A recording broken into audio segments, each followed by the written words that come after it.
You won't believe.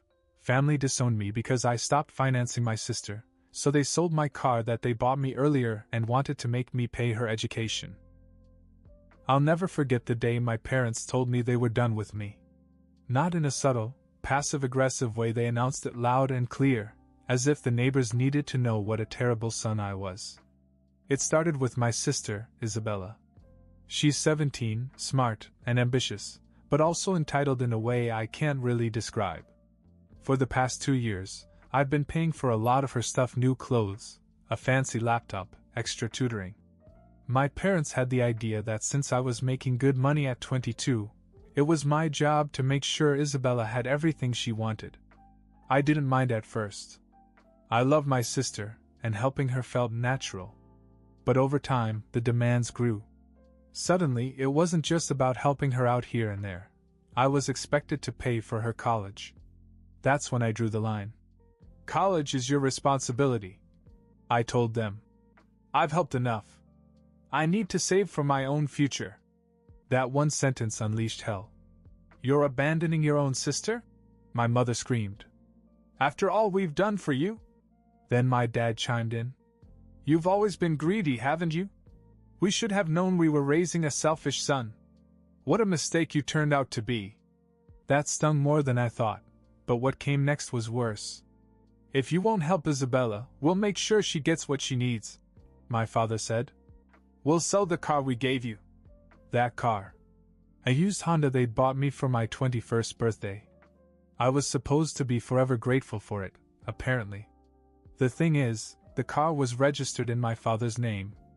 I knew I had no legal claim to it, but the idea of them taking it to pay for my sister felt like a slap in the face. I tried to reason with them, but it was no use. A few days later, I woke up to an empty driveway.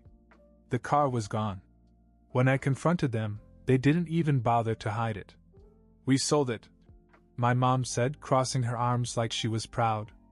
The money goes to Isabella. You'll thank us when you stop being so selfish. I wasn't surprised, but it still hit me hard. I had worked hard for my money. I could afford another car if I needed one, but it wasn't about that. It was the principle. It was just the beginning of the madness. I thought losing the car would be the worst of it, but I was so wrong. After the car was gone, I decided to keep my head down and let things blow over. Maybe they'd realize how unfair they were being and come around. But that didn't happen. Instead, things escalated. A few nights later, during dinner, my dad dropped the bomb. We're tired of you living in this house and thinking you can dictate what you will and won't do, he said. You're going to help pay for your sister's education, all right? My fork froze in the air. I told you I can't. I've helped enough already. College is your responsibility, not mine. You're 22. You have a job. Do you think we raised you so you could hoard all your money while your sister struggles? My mother snapped. She's your family. You don't get to just say no. The way they talked, it was like I wasn't even a person, just a wallet with a heartbeat. I looked at Isabella, hoping for some sign that she felt bad about all this, but she just stared at her plate like she was waiting for dessert. I'm not paying for college, I said again, trying to stay calm. I've done enough. You can't keep expecting me to fix everything. My father slammed his hand down on the table. If you're going to live under our roof, you're going to do what we say. Either you contribute to Isabella's education, or you can pack your bags and leave. This hit me harder than I wanted to admit. I'd been saving up to move out, but I wasn't quite there yet. Rent in this city wasn't cheap, and I didn't want to blow all my savings on a rash decision. But the idea of being kicked out for refusing to support my sister's life was unreal. The worst part? Isabella finally spoke up. I just don't understand how you can be so greedy, she said, looking at me like I'd killed her puppy. I'm your sister. Don't you want me to succeed? Something inside me snapped. I've helped you for years, I said, my voice sharp. I've paid for more of your things than I can count. But it's never enough for either of you, is it? You take and take, and then you call me greedy when I say no? Unbelievable. My parents didn't even flinch. My dad just repeated the ultimatum. If you don't do your part, you're out. This is still our house, not yours. I agreed to contribute. Not because I wanted to, but because I needed time to figure out my next move. I told myself it was just a temporary concession.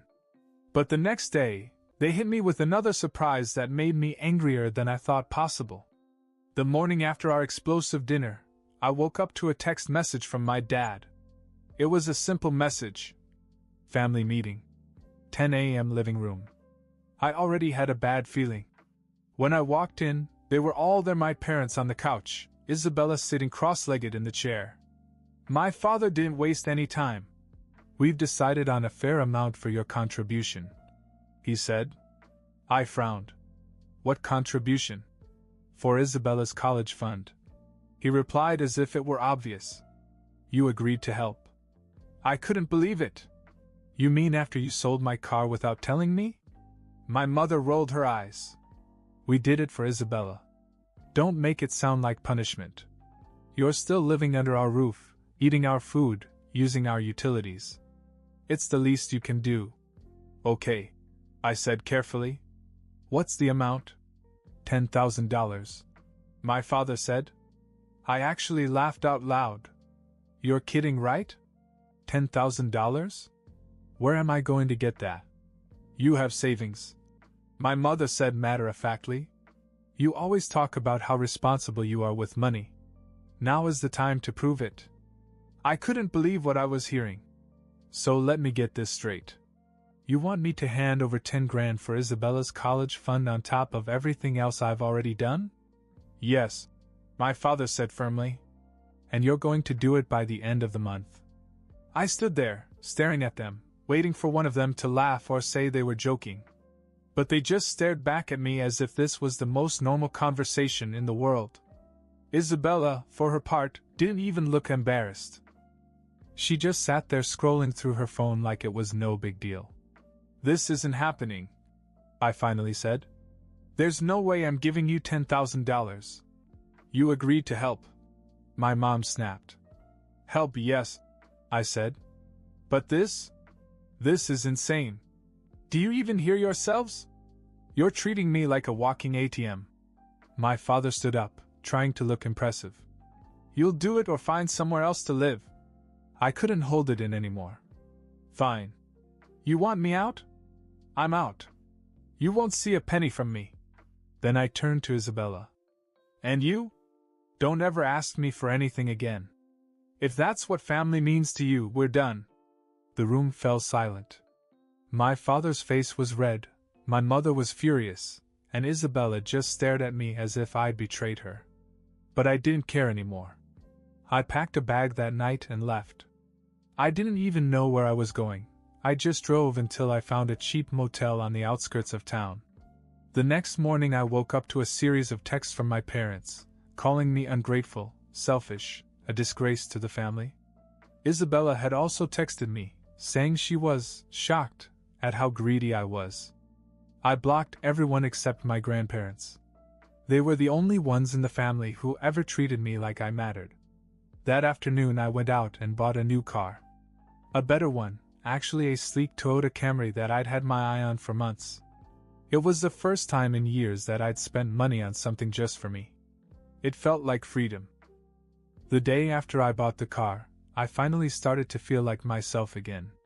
I drove around town with the windows down, blasting music and trying to let go of the chaos my parents had thrown at me. I had no intention of going home or talking to them anytime soon. But later that night, as I was about to get dinner, my phone buzzed with a message from an unknown number. We need to talk. It's important. It didn't take a genius to figure out it was my dad. I ignored it. A few minutes later, another text arrived. I'm serious. There's something you need to know. I rolled my eyes and put the phone down. Whatever guilt trip he was planning wasn't going to work. The next morning, I found an envelope slipped under the door of my motel room. There was no name on it, just my room number scrawled in black marker. I opened it cautiously, expecting a passive-aggressive letter or a demand for money. Instead, I found a single piece of paper. It was a bank statement. My dad's name was at the top, and at first I couldn't figure out why he'd sent it to me.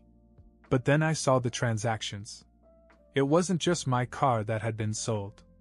There were deposits from what looked like multiple sources. My parents had liquidated things.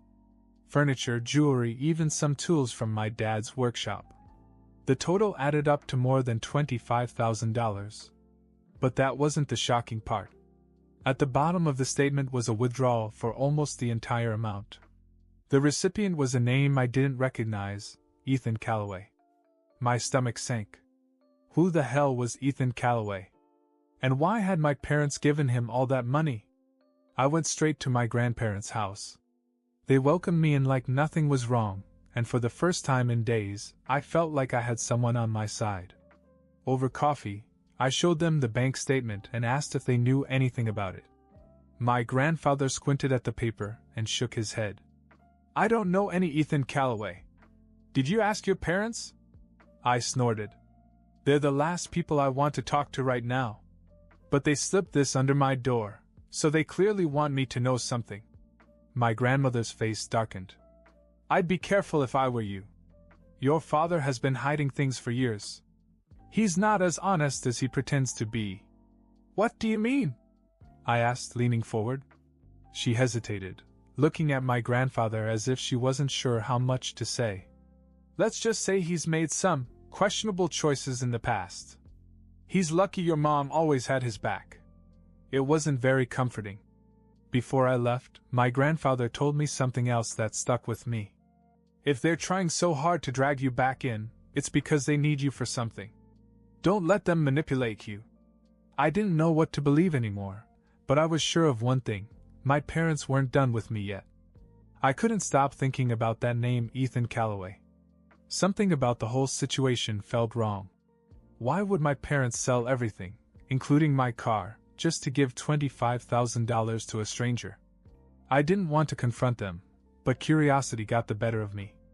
I called a friend of mine, Ben, who works in real estate and has a knack for finding information on people.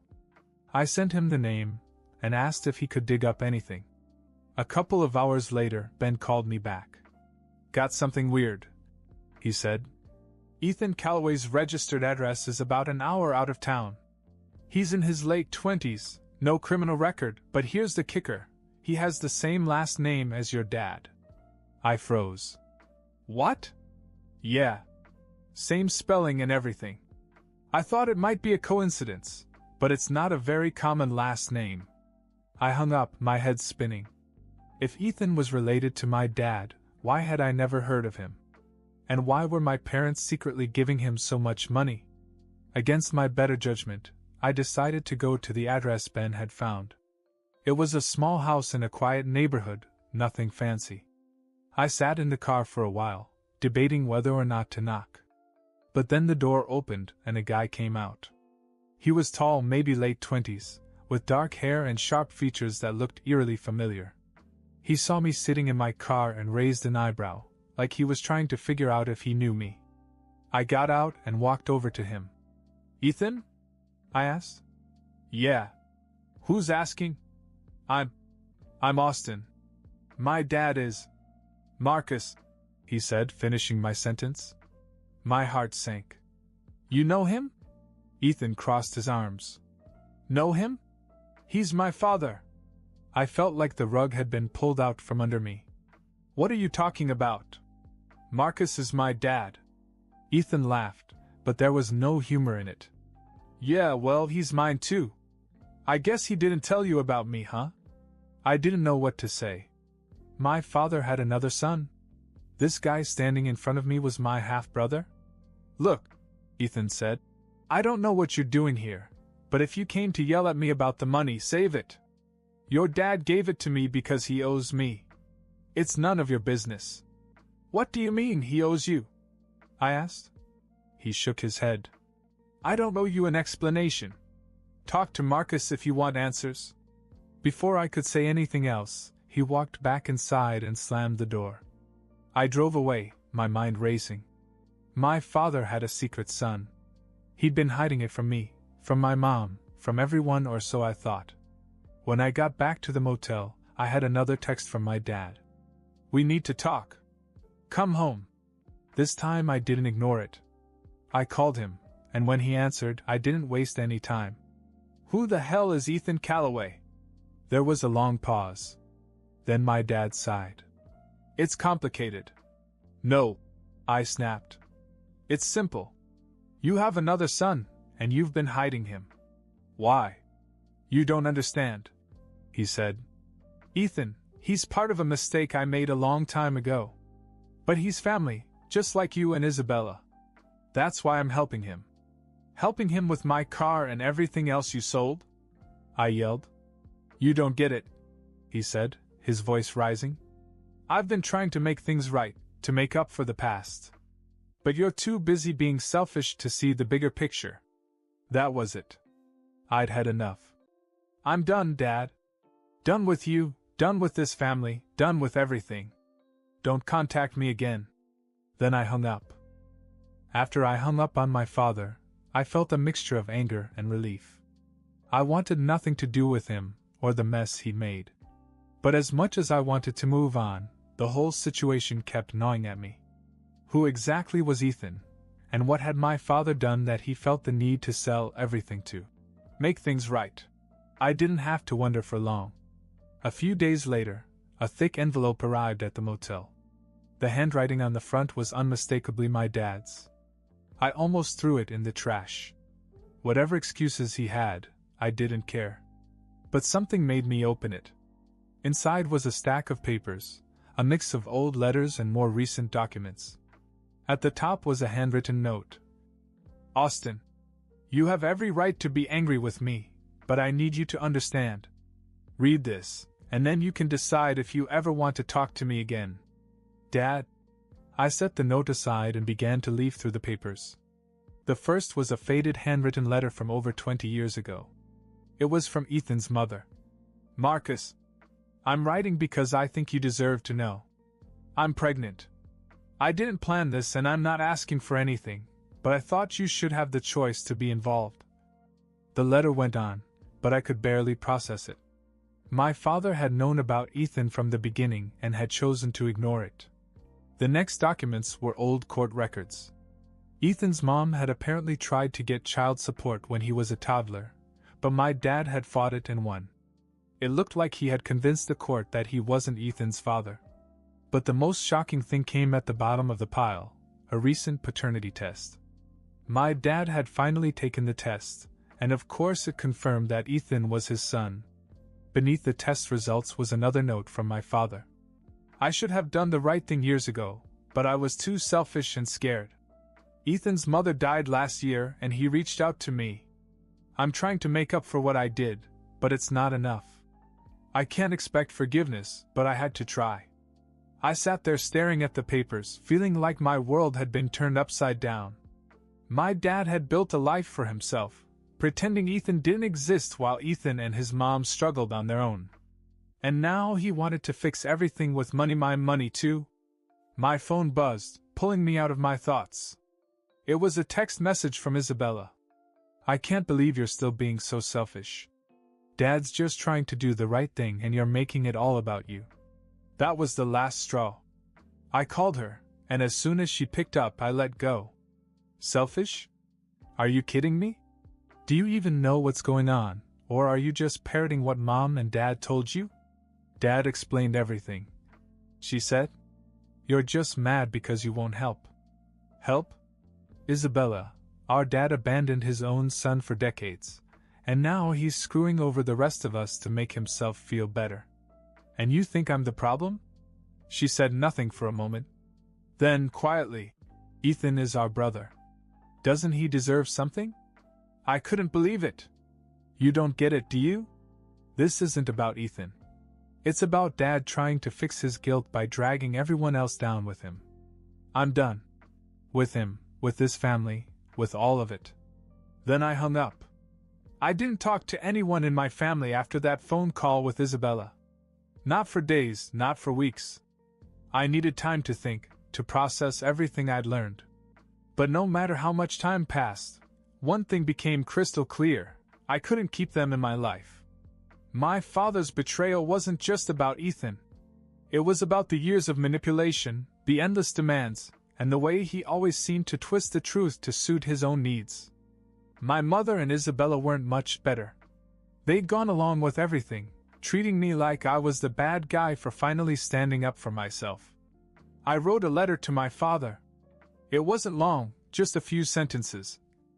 Dad, I've read everything, and I get it now. You're not trying to make things right, you're just trying to assuage your guilt. You've destroyed your relationships with everyone else to do it, and I refuse to be a part of it. Consider this my last communication with you. I'm done. Austin. I didn't wait for an answer. I changed my phone number and moved out of the motel into a small apartment closer to work. I made sure they didn't have my address, and I blocked them all on social media.